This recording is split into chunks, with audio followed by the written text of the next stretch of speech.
Bismillahirrahmanirrahim.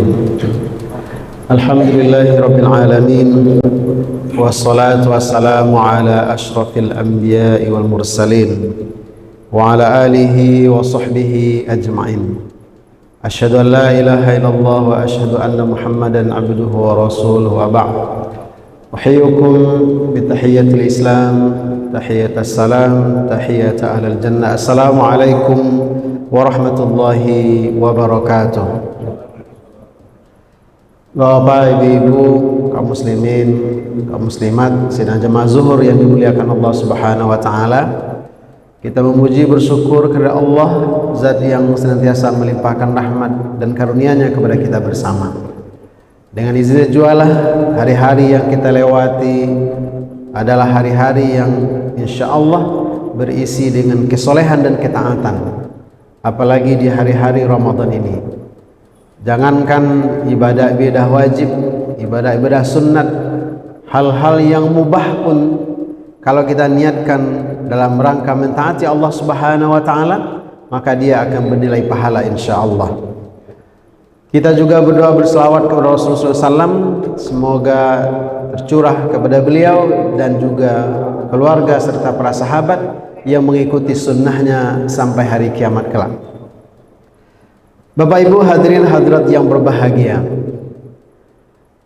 sunnatullahnya manusia ketika mengikuti hari-hari dengan rutinitas kadang membuat mereka jenuh. Ada kalanya karena yang dia miliki itu adalah sesuatu yang berharga, sangat bernilai dan mungkin tidak dimiliki oleh orang lain, seperti kekuasaan, jabatan, materi atau posisi. Semua itu menyebabkan mereka bukan pada posisi jenuh, tapi beralih menjadi angkuh atau sombong, bahkan lupa diri, menganggap semua keberhasilan itu karena kehebatan dia. Apa hubungannya dengan kita sebagai seorang muslim? Kita pun sebagai seorang muslim juga merasakan hal yang sama. Karena perjalanan waktu kita mengikuti rutinitas, kita kadang-kala jenuh. Atau karena posisi atau jabatan kita pun juga kadang khilaf atau lupa diri, muncul kesombongan, muncul keangkuhan. Padahal seharusnya umur yang panjang, waktu yang Allah berikan kepada kita, karunia sehat, seharusnya semakin mendekatkan kita kepada Allah Subhanahu wa taala. Dalam beribadah pun Allah Subhanahu wa taala mengingatkan kita 15 abad yang lalu lewat firman Allah Subhanahu wa taala kepada Rasul, dan tentu ini adalah untuk kita umatnya, bukan untuk Rasul, tetapi untuk kita umatnya.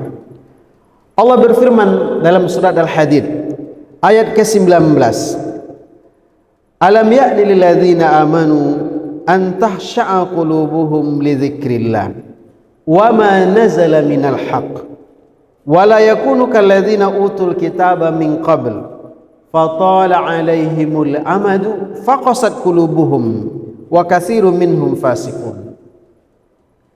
Belum datangkah juga waktunya? Teguran Allah Subhanahu wa taala. Belum datangkah juga waktunya, momen, kesempatan bagi siapa? Ternyata bukan bagi manusia biasa, bukan bagi seorang yang sudah mengaku sebagai muslim saja, tapi ternyata orang yang sudah naik levelnya menjadi orang-orang beriman. Alam ya'ni lil ladzina amanu, belum datangkah juga waktunya bagi orang-orang beriman, antahsya qulubuhum li dzikrillah, untuk khusyuk dalam beribadah kepada Allah Subhanahu wa taala. Kaum muslimin, kaum muslimat, jemaah zuhur yang dimuliakan Allah Subhanahu wa taala.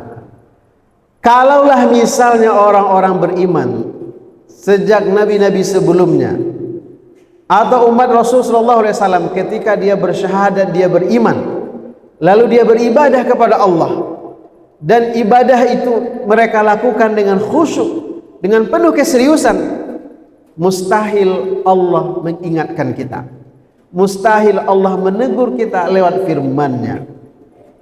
Maka yang paling mungkin itu adalah, mungkin di satu waktu orang beriman itu bukan tidak beribadah, tapi mereka beribadah mungkin, na'udzubillah min dzalik, mungkin hanya sekedar menggugurkan kewajiban, mungkin hanya sekedar memenuhi syarat dan rukun dalam kajian fikih. Tetapi ibadah yang dia kerjakan tidak dari hati, tidak ada ketenangan jiwa, tidak ada kekhusyuan, tidak ada konsentrasi bahwa dia beribadah itu betul, tetapi dia mungkin hanya tersandra oleh syarat dan rukun secara kajian fikih. Maka wajar Allah lewat firman-Nya sejak 15 abad yang lalu menegur kita, belum datangkah waktunya bagi orang-orang beriman untuk khusyuk dalam beribadah. Bapak Ibu hadirin hadirat berbahagia, potongan ayat ini kita jadikan sebagai alat cambuk untuk mengkontemplasi diri, mengevaluasi diri. Apakah 6 hari atau seminggu kita berpuasa Ramadan tahun ini, apakah hari pertama dibandingkan dengan hari kedua semakin khusyuk atau malah, mohon maaf, semakin gersang? Begitu juga tarawih kita. Kalau misalnya malam pertama Ramadan mungkin penyesuaian diri, tapi malam kedua Ramadan apakah kita sudah menikmati beribadah salat tarawih? Jangan-jangan malam pertama kita menyesuaikan diri, malam kedua kita malah terbebani, malam ketiga semakin terbebani. Padahal seharusnya semakin bertambah malam-malam Ramadan itu, kita semakin menikmati ibadah. Dan nanti puncaknya adalah pada 10 hari terakhir Ramadan, karena orang-orang beriman ingin memburu malam Lailatul Qadar. Tetapi sekali lagi, ayat ini memberi teguran kepada kita. Apakah ibadah-ibadah yang kita kerjakan, bukan puasa saja, bukan tarawih saja, solat kita 5 waktu pun juga demikian.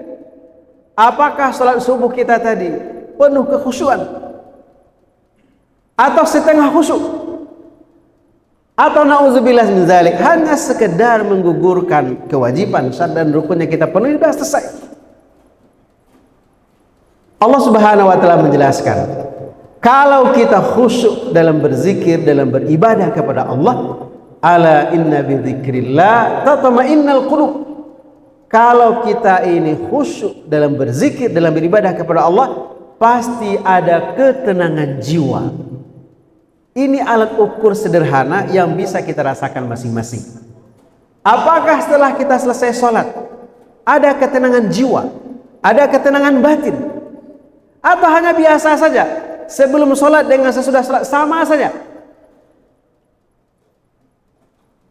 Allah mengingatkan kita, alam ya'ni lil ladzina amanu an takhsha'a qulubuhum. Belum datangkah juga waktunya? Potongan ayat berikutnya Allah membuat perumpamaan. Janganlah kita orang-orang beriman, umatnya Nabi Muhammad SAW ini sama dengan umat-umat sebelumnya, Yahudi, Nasrani, ataupun nabi-nabi sebelumnya. Bagaimana mereka? Umat-umat terdahulu itu panjang-panjang umurnya, fatala alaihimul amadu faqasat qulubuhum. Umur mereka panjang-panjang, Allah karuniakan umur yang panjang.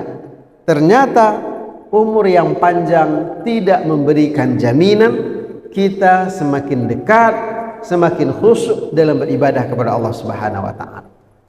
Maka ini menjadi evaluasi, muhasabah buat kita. Di usia muda kita mungkin masih jauh dari Allah Subhanahu wa taala. Karena urusan dunia kita sering lalai dalam beribadah. Lalu ketika umur kita semakin bertambah, semakin dewasa, menua, ternyata tidak menimbulkan kekhusyuan, malah semakin jauh dari Allah Subhanahu wa taala. Tentu ini na'udzubillah min dzalik. Atau kita semakin dekat kepada Allah, tapi kita tersandra, terjebak dengan ibadah-ibadah rutin. Rutinitas. Tidak. Allah menginginkan ibadah itu adalah ibadah yang berkualitas. Bahwa mungkin kita hanya bisa menjalankan salat 5 waktu yang wajib saja, yang sunnatnya mungkin tidak terkerjakan oleh kita karena sebegitu sibuknya kita. Tidak ada masalah, yang penting yang wajib-wajib itu kita kerjakan dengan khusyuk. Bahwa kita bisa menambah dengan amalan-amalan sunnah itu jauh luar biasa bagus, tetapi pastikan kita memang khusyuk dalam beribadah dengan salat-salat sunnat itu. Maka dalam kajian fikih, kalau ditanyakan mana yang lebih bagus, salat tarawih misalnya, apakah 8 rakaat, apakah 13 rakaat, apakah 21 atau 36, bukan jumlahnya itu yang menjadi persoalan, bukan nominalnya itu, tetapi apakah rakaat demi rakaat itu kita khusyuk mengerjakannya.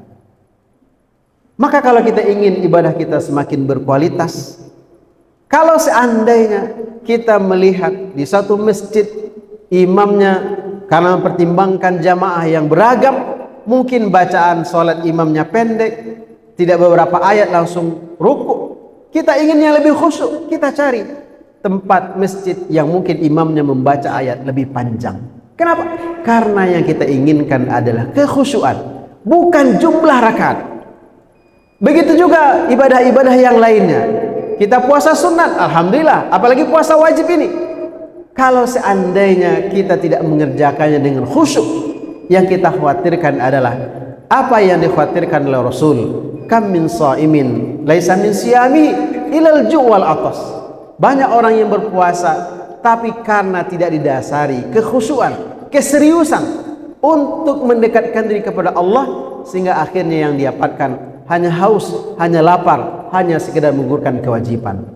Firman Allah dalam surah Al-Hadid ayat 16 ini bukan untuk orang lain, tetapi untuk kita orang-orang beriman, untuk kita yang mengaku beriman kepada Allah, yang meyakini adanya hari akhir, yang selama ini sudah mengerjakan kewajiban demi kewajiban, ketaatan demi ketaatan kepada Allah. Cuma pertanyaannya adalah, apakah kita sudah mengerjakannya dengan khusyuk? Kalau sudah, alhamdulillah, tinggal kita pertahankan. Kalau belum, ini adalah teguran, peringatan dari Allah agar hari-hari kita ke depan, khususnya di hari-hari Ramadan ini, kita beribadah, di siangnya berpuasa, malamnya tarawih, baca Quran, bukan mengejar target jumlah, tetapi target kualitas, lebih khusyuk dalam beribadah kepada Allah Subhanahu wa taala. Billahi taufiq wal hidayah. Assalamualaikum warahmatullahi wabarakatuh.